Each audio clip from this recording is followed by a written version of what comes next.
Yes, friends, welcome to Galaxy Online Learning, division of Galaxy Tutorials. I am Sunil Desai, and today we are going to study chapter number 6 of your of 10th CBSE Political Science. Okay, the name of the chapter is Political Parties. Right. Before starting the chapter, I would request you once again to subscribe to, if you are not yet subscribed, please subscribe to Galaxy Online Learning and press the bell icon so that you get all the notifications when once a new video is uploaded. Okay, so now let us start with the sixth chapter of Political Science, Standard 10th CBSE. Name of the chapter is Political Parties. Now, first of all, let us see what do you mean by a political party. See, children, we are human beings are social animals. They live in a society. So as you move around in this society, you find so many social organizations. There are many organizations working for the society. Right? You have seen so many organizations around yourself working for the society. Similarly, political parties are also social organizations. Political parties are social organizations working for the society. But there is one difference.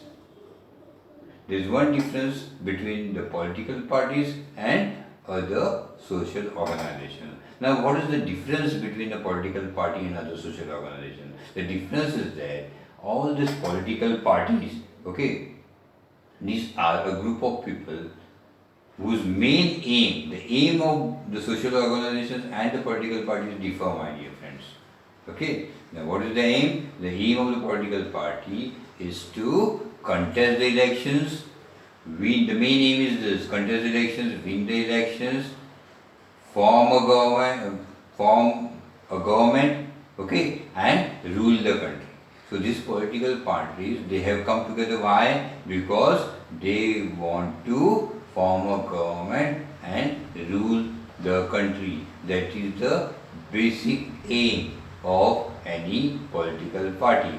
That makes it different from any other social organization. Okay, that is the meaning of a political party. Now this political party, you see, they have their own policies and programs. Okay, and the policies and programs of, they have formed these policies. They feel that their policy or program will help the betterment of the society. Okay, and each party has its own way, own program. They feel that this is the way that can be helpful for the society. The other party number 8, sees that our policies or our program will be in the good of the society. Whereas another party B will feel that their program or their policies will be good for the society. So there is a partisan. Some people will support some party A, some people will support party B. So there will be a partisanship in the society because of the political party. And these policies and programs are namely the ideologies of the party. And those people, some people like the ideologies and they become of a particular party and they become a supporter of the party. So the main political party is mainly has three components. The political party has three components. What are the three components? First, the leader. Every political party has a leader.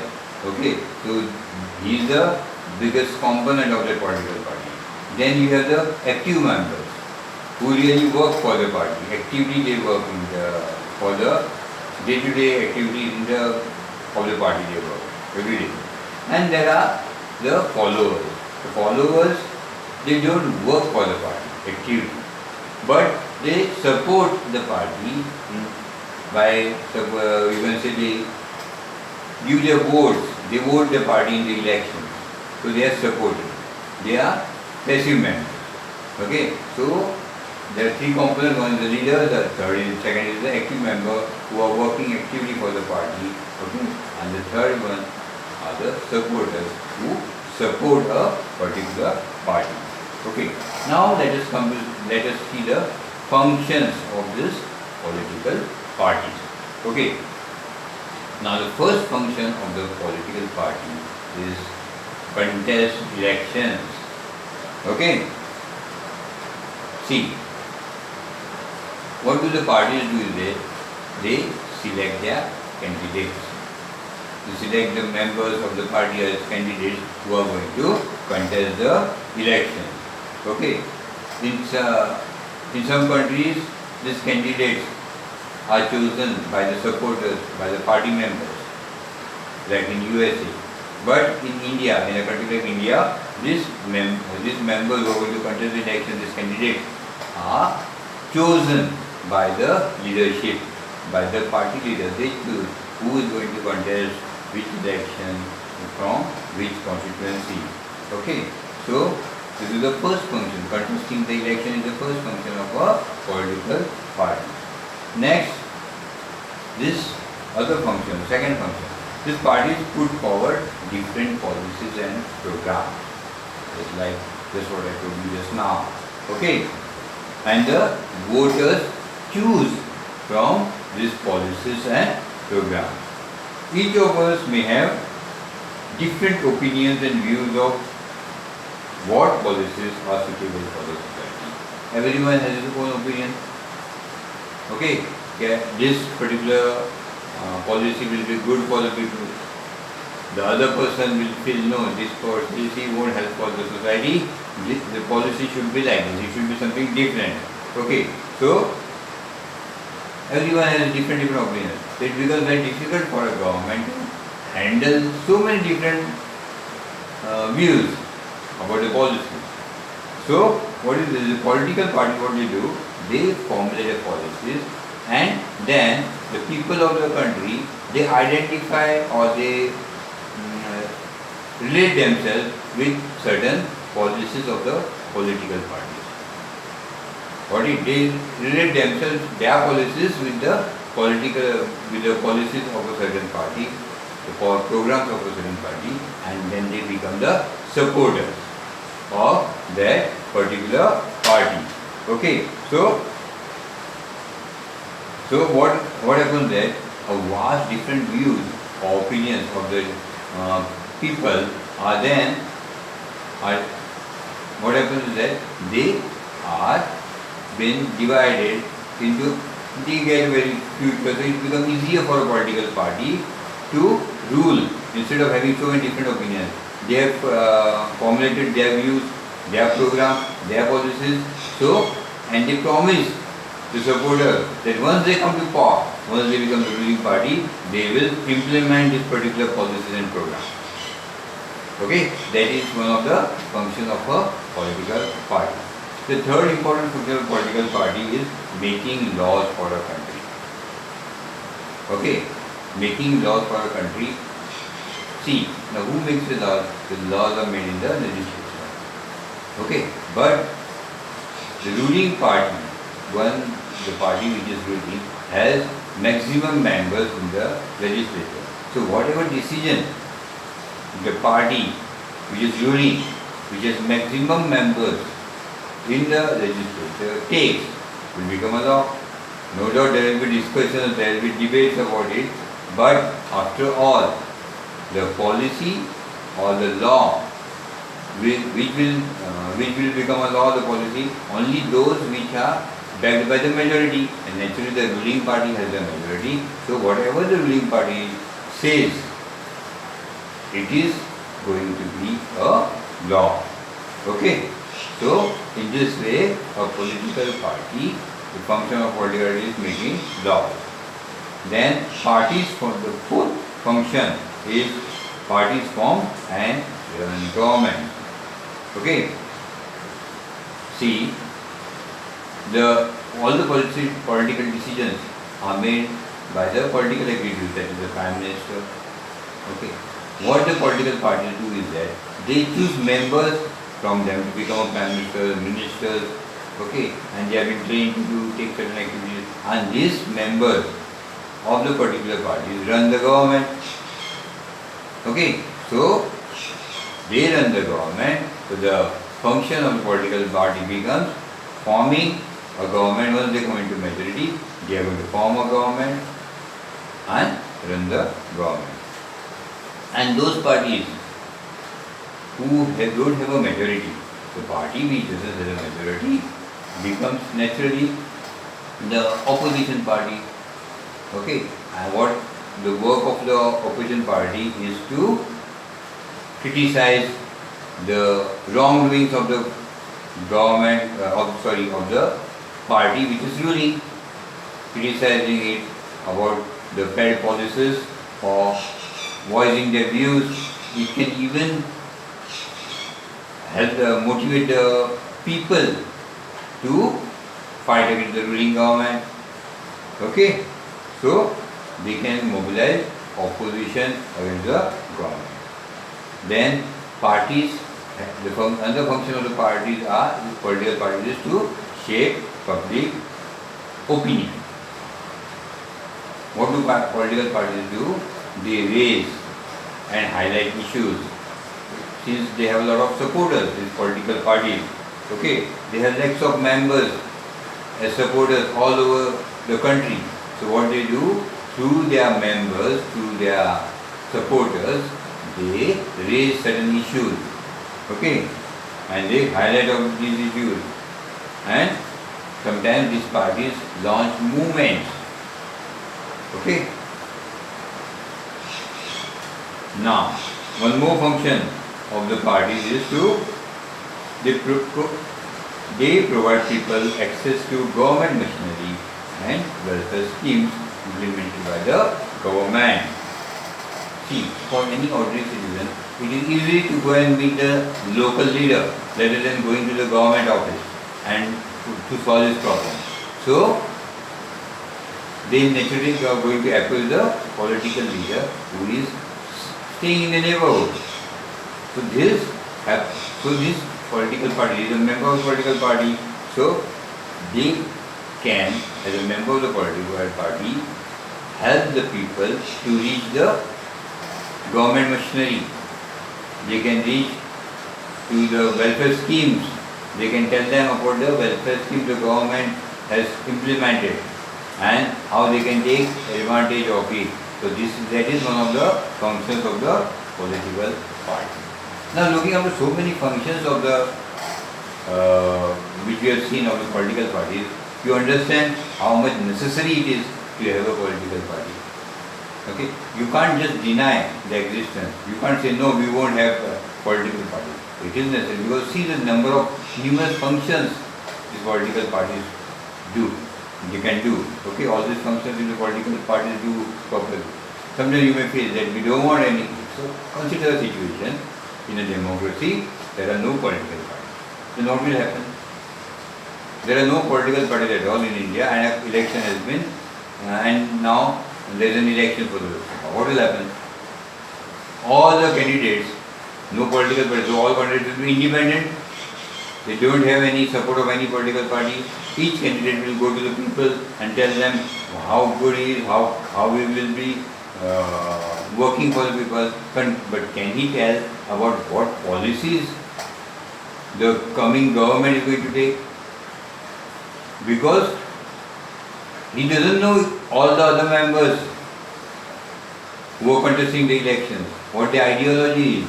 He knows about his own. So how can he form a government? How can so many people from all over India come together and choose certain persons to form a government? It is practically impossible. Now that the political parties, they mostly put forward their candidates for election, the political party takes a decision about the policies, what the government policy will be. Okay, once they come to power. So what happens is that it becomes easier for the people also to know what changes may come once they elect certain member. Okay, so if everyone is independent, He is accountable to whom? On his particular constituency. A member who is contesting the elections, okay, a candidate for a particular, suppose from Kharghar, he will be accountable to the residents of Kharghar. He has nothing to do with the rest of India. Got it? But that won't help. That won't help. Okay? So it is very much necessary to have a political party, because then only the people could know what the future is going to be, in whose hand, and how the country will run, how the government will run. Okay. Now let us come to the main basic questions. How many political parties should be there in a government? Okay, in a country. Sorry, in a country, how many political parties should be there? Okay. In certain countries, you have only one party. Only one party political system here. Sorry. You have only a one party political system. For example, China, where the Communist Party is the only party which has the contests the elections. Legally, you can have more than one party over there, but the election commission in China has given only one party to contest elections. So it's always the Communist Party who is going to contest the elections. So it doesn't make any sense having any other party if only one party is going to contest the elections. Okay. So but that is not a democratic way of elections. Okay, because the people there, they don't have any choice. There is no choice left. Okay, in a single party democracy, there is no choice. You can't call it a democracy. Right? Elections are conducted, but that is not a democracy. In some countries, you have a two-party political system. For example, in America, okay, United States of America, or in United Kingdom, Britain, you have two-party democracy. Okay, where there are other parties, but there are the two main parties which can come to power. Other parties are not that much influential, they don't get that much seats that they can come to power. Okay, it is either for America in the Democrats or the Republicans. One of them will be coming to power. Similarly, in the case of United Kingdom, only of the two parties, only one can come to power. But in a case like India, where there is a lot of diversity, different cultures, different languages, okay, people speaking, okay, everyone has his own tradition. There you have a system called a multi-party system, where there are more than two political parties. Okay. It is just not possible to have just two political parties, because a country like India is such a diversified country, diverse in each and every, in culture, in heritage, in language, in the food, in tradition. So you need to have more than one party. Okay, so India we have a multi-party democracy. Okay. Now coming to the political parties. Basically, political parties are divided into two: national parties and the regional parties. Now, certain parties, like a federal country like India, in a federal country where there are so many states, okay, certain parties are influential only in a particular state. Okay, they talk only about their states, they have the influence only in a particular state. These are called regional parties. Whereas there are parties which have influence in more than one state, sometimes all over the country. Okay, these parties are called national parties. Okay, now all the parties in a country, they have to get registered with whom? The election commission. Okay, they have to get, and the election commission then gives them the status of a regional party or a national party. Okay. See, then certain privileges are given by the, no doubt, the election commission treats every party equal, but certain privileges, some special powers, certain special rights are given to some established parties who have their base of followers all over the country. Okay, or you can say those parties who are national parties, established parties. What the one of the privilege they get is that they get an election symbol, and all the candidates who are contesting elections on the ticket of that particular political party can use that symbol as their election symbol.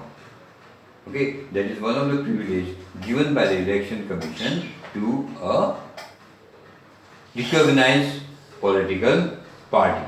Okay, these parties are called with election symbols. Particular election symbols are called recognized political parties. Okay.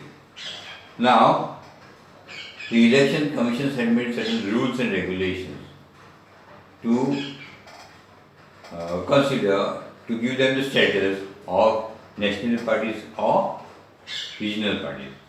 Okay.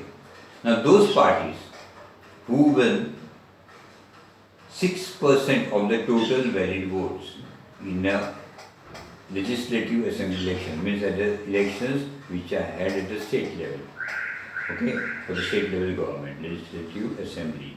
Okay, a party, if it wins or if it gets more than 6% of the valid votes in the particular elections and wins minimum 2 seats in the legislative assembly, then it is considered as a regional party. Okay, and those parties who get 6% of the total valid votes in the Lok Sabha elections, okay, in the National Assembly Lok Sabha elections, and in at least 4 states, and win a minimum of 4 seats in the Lok Sabha. How many seats? 4 seats in the Lok Sabha are called national parties. Got it? See, so there, in fact, if you see, there are more than 750 parties in India. How many? 750 parties. But only a handful of the parties are really who matter, because they have a influence or control over the supporters of the over the masses. Okay, so handful of them you can see who control this process. Now let us see, study some of this. Let us know about some of this influence of the established political parties in India. Some of the established political parties in India. First one is the Indian National Congress, or you can call it the Congress Party. It is one of the oldest party of India, which was established in 1885. The main aim was to fight for the independence of India. After independence, it became the most dominant political party. It was one of the, after post-independence, it became a dominant political party in the Indian political system. Okay.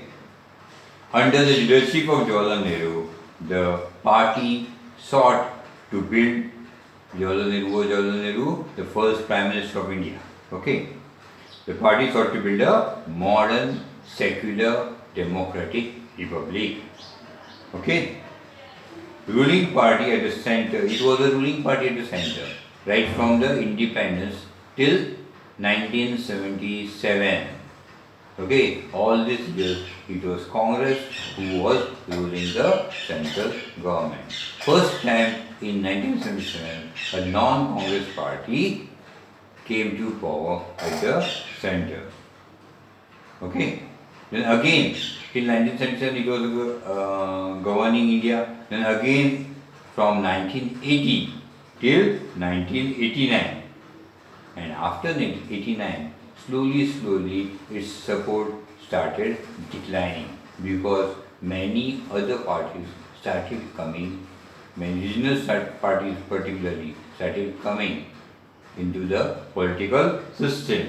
Okay, but still today it continues to be present. Congress party presence is present can be felt throughout the country, cutting across social division. Across social division means it has followers all over the society. The rich, the poor, the different religious people, everywhere you see Congress supporters. Okay. It is a centrist party. Matlab, it is neither a rightist party or leftist party. The ideology is a center party. It is not on this side or that side. Okay. In its ideological, the party espouses secularism. The party is not biased to any religion. It espouses what? Secularism and welfare of the weaker section of the societies and the minorities. It supports new economic reforms, but with human face. It emerged as the largest party with 145 members in the Lok Sabha elections in 2004. Okay. Today it is working as a opposition party. Okay. Next comes the Bharatiya Janata Party. Before that, I would like to. The election symbol of the Indian National Congress is this palm. Okay. Now let us come to the second national party, most important party, that is the Bharatiya Janata Party. It was founded in 1980 by reviving the erstwhile first. It was the Bharatiya Janasangha. Okay. Now, this party, which was formed in 1980, Bharatiya Janata Party, it wants to build a strong and modern India by drawing inspiration from India's culture, ancient culture and values. Cultural nationalism or Hindutva is an important element in its conception, okay, of nationhood and politics. This particular party wants full territorial and political integration of Jammu and Kashmir with India. It wants a uniform civil code for all people living in India, irrespective of their religion. And it wants that religious conversion should be banned. Okay, no one should get convert from one religion to another. Its support was increased substantially in the 1990s.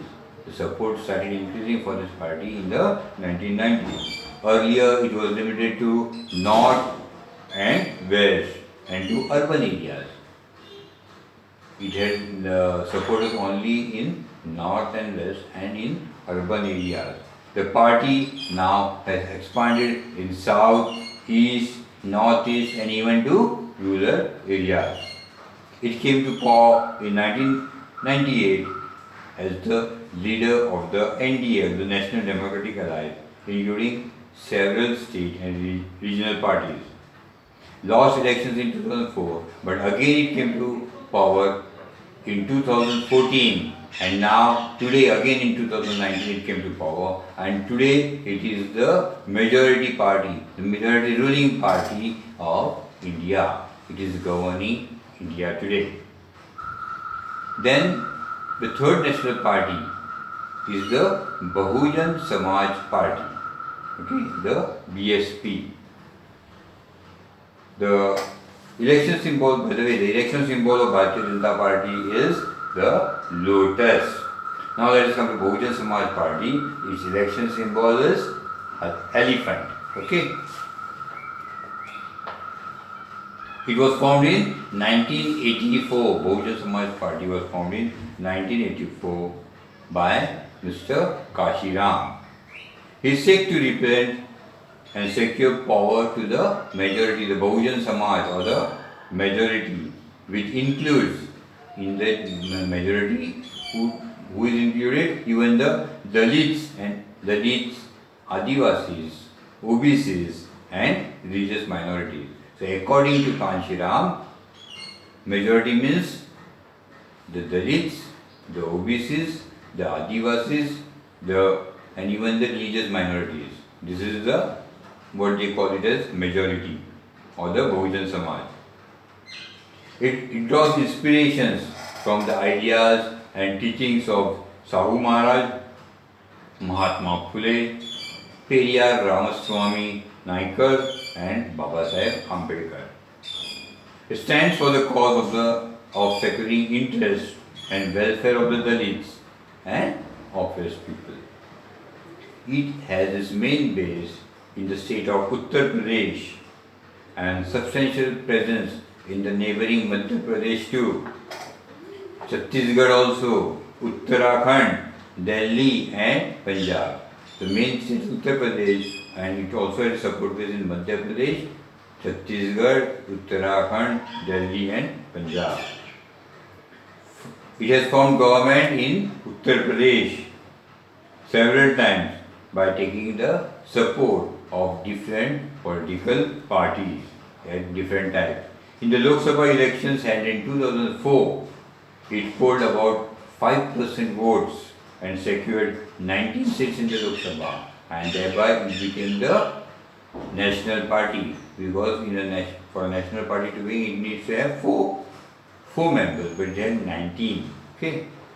Then the fourth party is the national party, the Communist Party of India, CPIM, Marxist. Okay, and this is its symbol. Okay. Now, this was founded again in an old party, founded in 1964, believes in Marxism and Leninism. It supports the ideas or ideologies of Karl Marx and Lenin. It supports socialism, secularism and democracy. And it opposes imperialism and communalism. Okay, it is against communalists, it is against imperialism, it is against capitalism. Accepts democratic elections as a useful and helpful means for securing the objective of socio-economic justice in India. And it believes the election should be held so that social as well as economical justice will prevail. Enjoys strong support in West Bengal, Kerala and Tripura, especially among the poor people. Okay, poor factory workers, farmers, then the agricultural laborers and the intelligentsia, that is mean the intellectual people. Critical of the new economic policies that allow free flow of foreign goods and capital into the country. It is against the idea of the new reforms, economic reforms which has the Congress-led government had taken. Okay, of free flow of foreign goods in India. It has been in power in West Bengal without a break for 30 years. It was in power in West Bengal for continuously 30 years. In 2004 elections, it won about 6% of the votes and 43 seats in the Lok Sabha. Today, later it was supporting the UPA government. Okay, now it's in the opposition. The next party is the Communist Party of India. Now we saw the Communist Party of India, Marxist, and this is the Communist Party of India. Okay, and this is the symbol. This was formed in 1925. Was the second oldest party of India, political party. Believes in Marxism and Leninism, secularism and democracy. Opposed to the forces of secessionism and communalism. Accepts parliamentary democracy. It also accepts parliamentary democracy as means of promoting interest. And it became weak after it was split in 1964 and a new party, the CPIM, was formed. It has a significant. This CPI has a significant presence in Kerala, West Bengal, Punjab, Andhra Pradesh, and Tamil Nadu. But its support base is slowly declining. It secured about 1.4% votes and 10 seats in the 2004 Lok Sabha election. It is advocating that all left parties should come together and build a strong left front. Okay.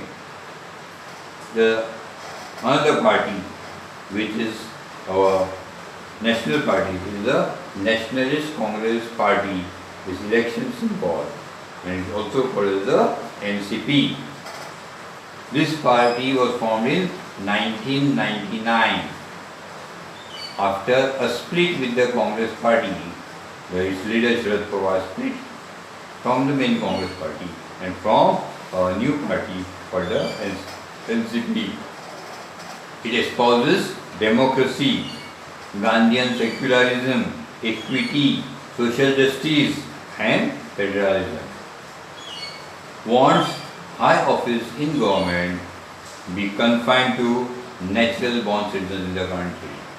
That's why it split from the Congress. It's a major party in Maharashtra and has a significant presence in Meghalaya, Manipur, and Assam. Today it is a coalition partner with today's government. If you see, today's coalition government in Maharashtra is made up of Congress, NCP, and the Shiva Sena. Shiva Sena is a state regional party. Okay. Now let us come to the state parties. So you saw now the national parties. Now we have the state parties. Okay. Now state parties, they have the influence only in a particular state. They are fighting for the autonomy of the state, for the rights of the people of a particular state. Okay. See, certain state parties like the Samajwadi Party, Samata Party, Rashtriya Janata Dal have national level political organizations with units in several other states too. Okay, the Biju Janata Dal, the Trinamool Congress, Sikkim Democratic Front, Mizo National Front are conscious about their state identity. Okay, over the last 3 decades, that is in the last 30 years, the number and strength of these regional parties is increasing.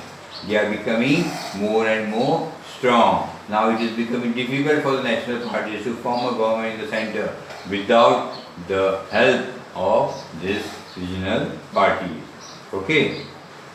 So now when today it's okay that BJP could get a majority. Otherwise in the last 2014 election, no political party, national political party could get a majority. So they had to depend on these state level parties to form a coalition government in the center.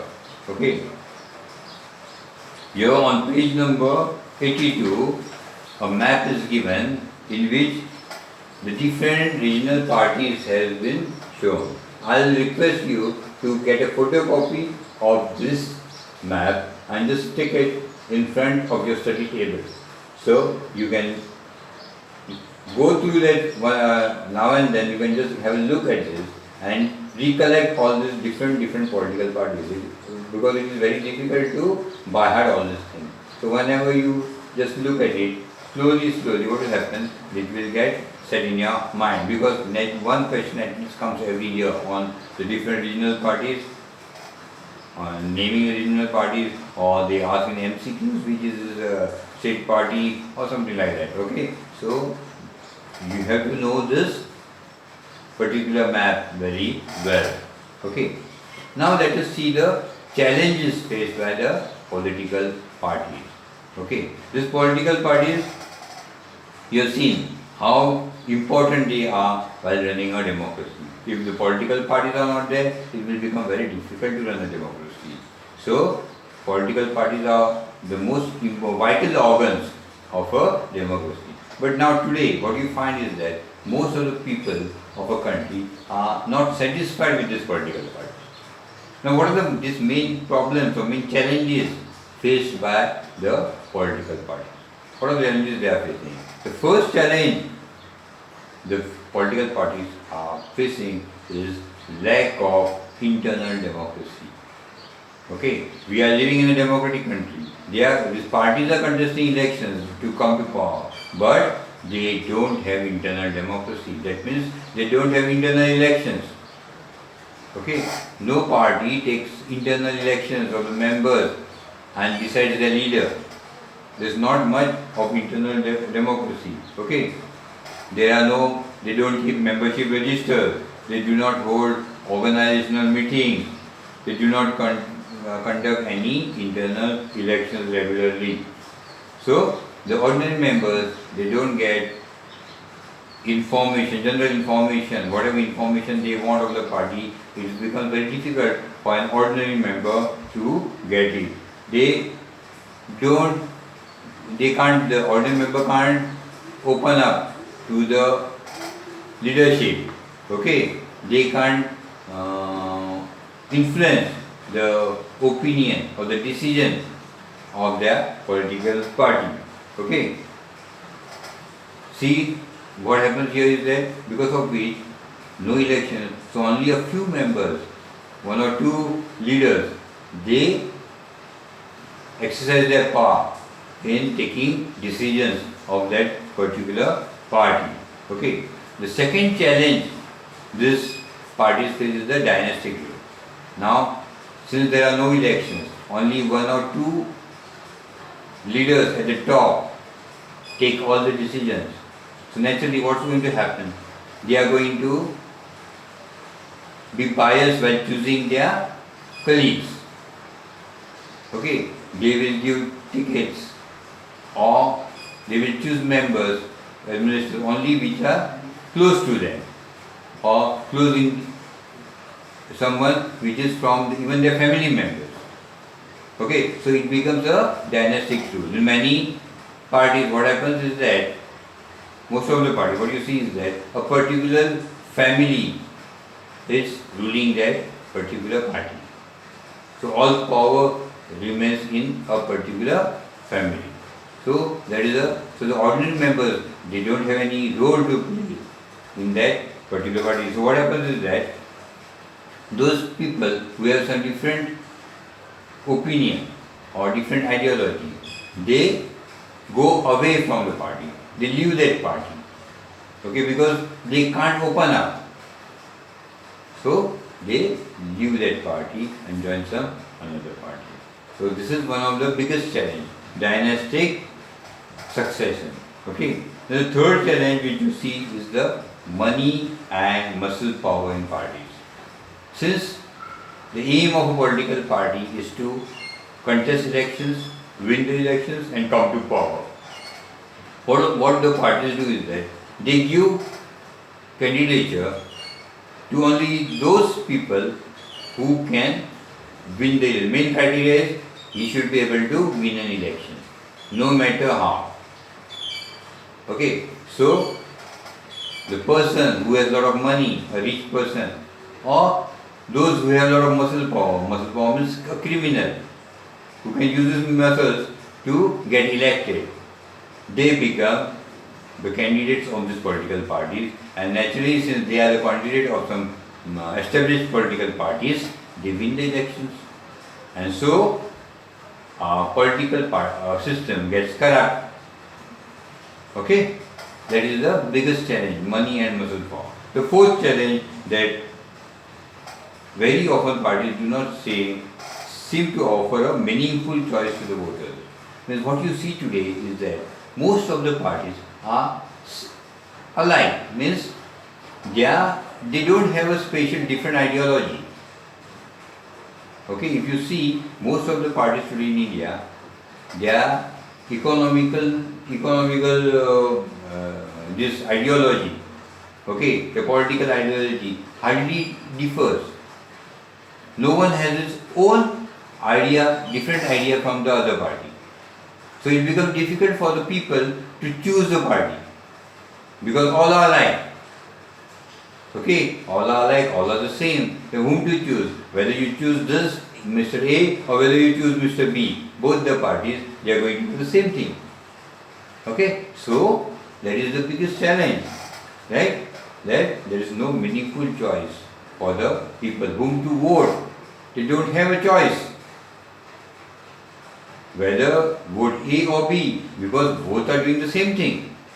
Okay? Then, so these are the challenges. Now, can these parties be reformed? Can they be changed for the good? But this will depend only if the party wants to reform. Really, the party feels that it should change. Okay, that is the big question.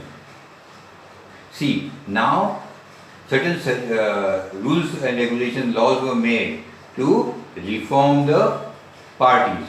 Now let us have a look at what reforms were made or certain laws were made to change this party, this political system. You saw the challenges. Now how we can change so that our democracy becomes more strong. Okay, how our democracy becomes strong, how the people will get a choice, so people will feel like going to vote. They will feel, okay, now we have a right choice, a right candidate to vote for. Now what was the reform? The first was, the constitution was amended to prevent elected MLAs and MPs from changing parties. Okay, what we were seeing in between,